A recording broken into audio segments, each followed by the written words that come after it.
guys, Karen Miller here from Asleep at Last. Welcome to another one of my videos. Please hit subscribe to be notified of when I do new videos, and come over and join me on my closed Facebook group to access loads of free advice and videos from me every single week, and I'm also on Instagram. So today I'm talking about bedtime battles, specifically with toddlers. So with toddlers and young children as well, they can really easily get second wind. So if your toddler is taking hours to settle at bedtime, or they're waking up in the middle of the night for various reasons, but then staying awake for hours, what can happen is, as we engage with them, it kind of stimulates them essentially, and they get worked up, they become more awake, they get a second wind, and then it takes, well, potentially hours for melatonin, the sleepy hormone, to rise again so that they feel sleepy enough to go back to sleep. Now, this certainly happens with my youngest daughter. I have to be really careful how I interact with her and how long I engage with her for, otherwise she can be awake for hours. And because they are awake and they get that second wind, they get bored. So they'll call out and they'll make excuses for you to keep coming in. They'll wake up their sibling if they share a room with their sibling, and they'll generally cause mayhem because they're wide awake and they want to get up now. So it's really important that you have boundaries in place, and that you're consistent with those boundaries and you follow through on those. A really great way of doing this is to have a reward chart for little ones. This can work really great from as young as age 2, if they can understand the concept of it by then, right through to age 5 and 6. So how it works is, obviously they get a star for good behaviour, and after they've got about 5 stars, they then get a treat or pocket money if they're older. And that treat can be anything you want it to be, really, but try to avoid toys, like new toys, because that doesn't always have the desired effect. So try and keep it to something like a trip to the park, or a sugary snack or something like that. But the one thing that people forget as well, alongside reward charts, and by the way, if you don't have a reward chart and you can't be bothered to make one or buy one, I do have a free one that you can download. Please have a look in the comments below this video and you'll see the link to download that there.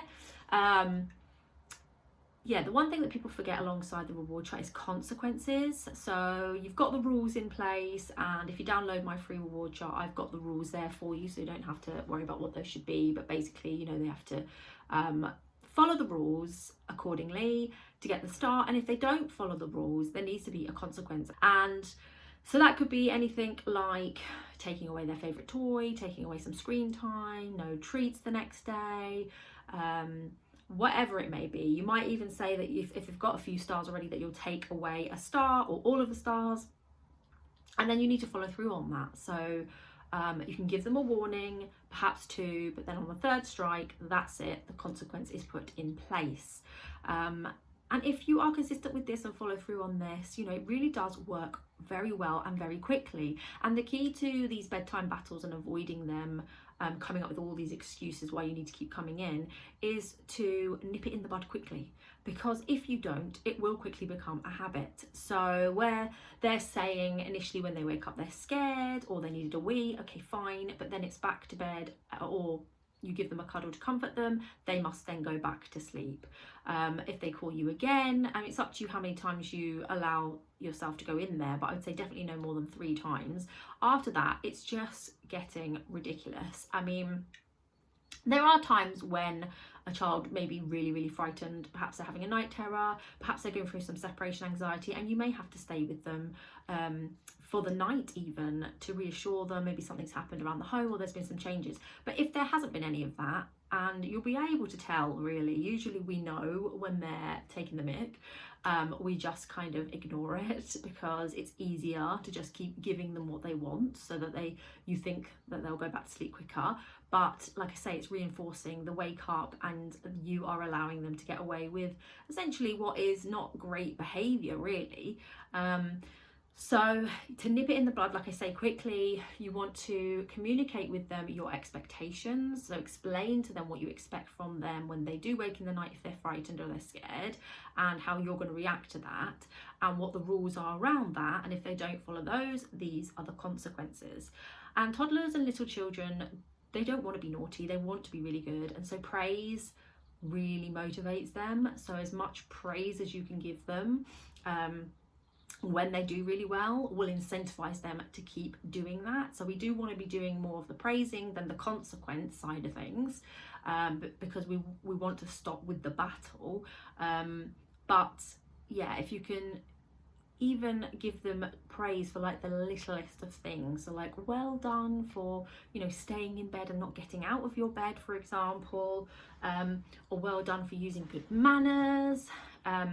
Try and get the praise in there as quick as you can so that they get motivated by that and they want more of that.